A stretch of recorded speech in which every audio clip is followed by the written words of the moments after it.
What's good, y'all? Elvis here. Welcome to another episode of Better Barbering. If you're new, Better Barbering is a series started on YouTube where, I share tips that made me a better barber that other people can implement to make them better barbers. And over time, I'm starting to realize, I specifically target this series to barbers just because, that's my specific demographic. But the advice, the tips and tricks and all this stuff applies to a lot of other industries. So if there's anybody who's not a barber, but has a lot of game to give, man, comment all that stuff down below. The whole purpose of this is to make everybody better, including myself, because I'm gonna get some game from y'all. Today we're talking about the importance of your reputation, specifically as a barber. I don't care what anybody says, reputation trumps everything when it comes to a business such as barbering. The biggest influence on your clientele will be their perception of you. And that starts before they even get a chance to meet you, before they even come and get a service or any of that. Your reputation is the only thing people can go off of to see whether or not they want to rock with you or your business. And your reputation is a lot like your credit score or your GPA.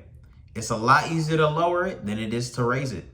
So ideally, you don't want to let it take a dip at all. But also on that note, the lack of a reputation isn't ideal either, because if you have no reputation, people have nothing to go off of. It's better than having a negative reputation because you have something to build, but at the same time, you still have nothing. You have to build it.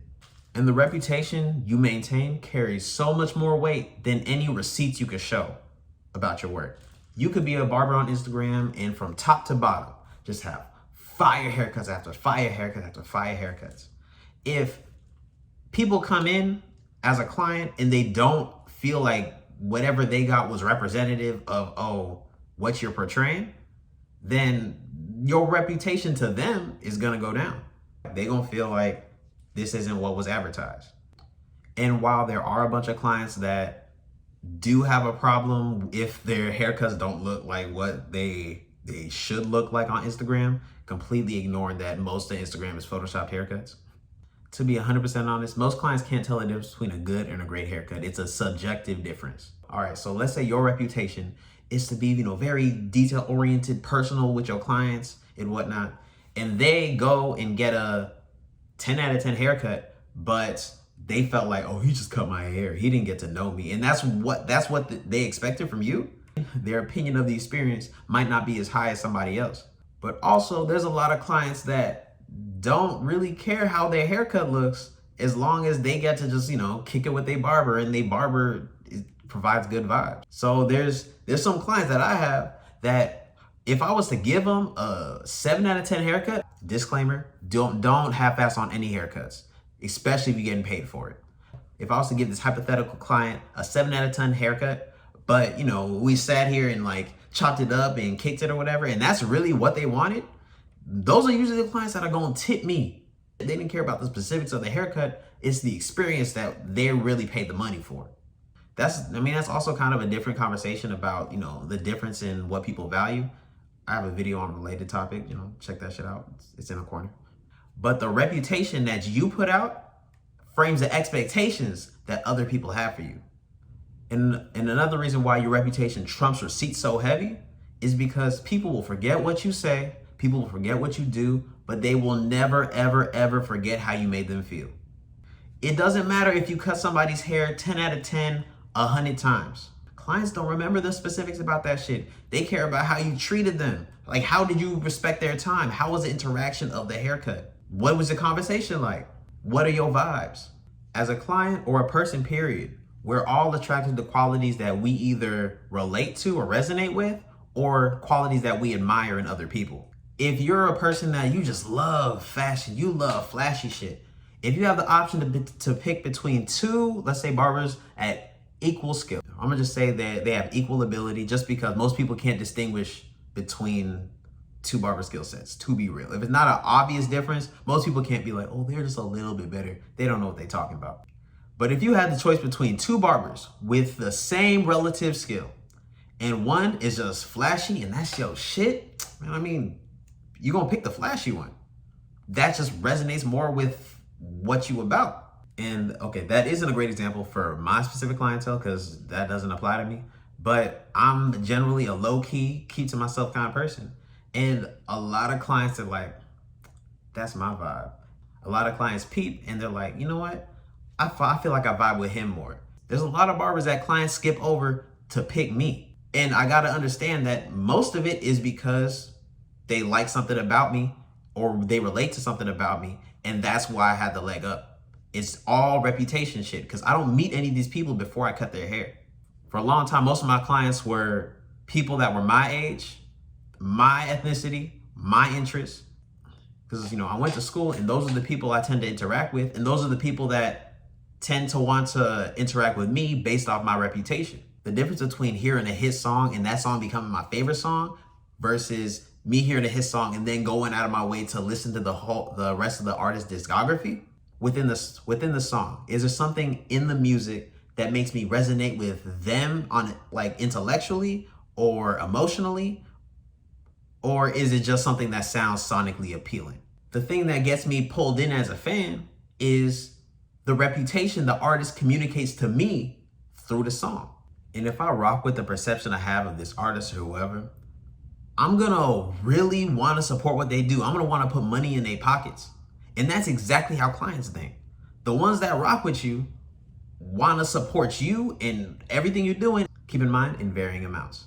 I'm about to wrap up, but the lesson of reputation, I feel like didn't really set in for me until I started having female clients. Like I was saying before, off your reputation, clients that admire or resonate or are attracted to that reputation will come your way. But that is not what I'm talking about. That is not what I'm talking about. But this is business. This is pleasure. Let's keep them separate. My reputation helped me build my female clientele because of social proof. For about a little more than the first 2 years of me cutting hair, I had all male clients. And then I had a few trickle in that wanted a design or an undercut or some, a big chop. But it still was a very negligible percentage of my clientele. And over time, it really started growing, not necessarily because I had the same clients coming through, but those clients were talking to potential clients. The perception or the reputation I have with my clients, male or female, is usually just, he's friendly and professional. And I really don't treat my female clients any different than my male clients, except for there's certain topics I just don't bring up, but then also no hugs, just handshakes. But I almost feel like this is a secret. Women think it's dope when you treat them like people. Who would have thought? My reputation with female clients was really important, and I never prioritized having more female clients, but I always prioritize having a good reputation with my female clients because, I was in college. At this point, I wasn't even cutting on campus anymore. I was cutting at my actual apartment. And I'm just aware of a lot of people, a lot of men in similar positions as myself who, let's say, use those positions for less than admirable or ulterior motives. I'm gonna just keep it like that. I don't feel like I should need to get too explicit.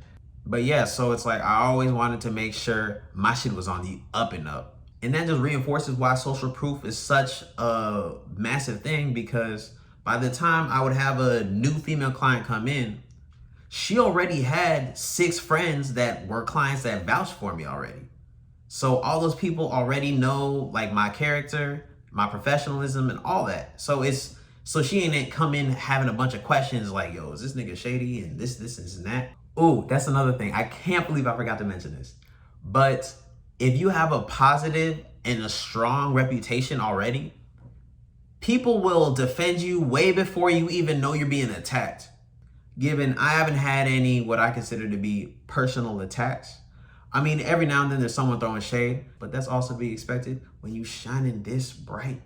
But if somebody was to jump on Instagram and say, yo, Elvis can't cut, blah, blah, blah, he tattered me up, this and this and this and that, I know for a fact, before I open up notification on my phone, so my clients jumped into his DMs yo, take that shit down. Don't be slandering my barber, bro.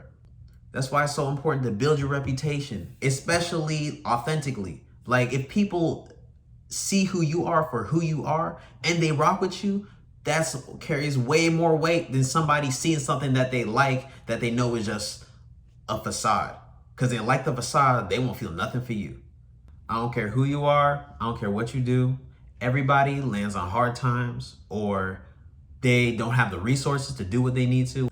And for that time where everything you have falls short, you will be carried just off the strength of your reputation. So you're going to want to make sure that shit's strong as hell. All right, that's all I got to say. If you got any value from this video, please go ahead and like and subscribe. Oh, share this with anybody you feel that could use what I was saying, that could use any bit of what I said in this video. If it provided anybody some value, man, go ahead and share that shit. You know somebody could use it. But if you haven't already, go ahead and follow me on Instagram and Twitter at CusByElvis. And if you love to support me, check out craftoverclout.com. There we got merch and podcast stuff, but it's all in the description. Till next time, appreciate you watching again. Craft Over Clout, I'm out.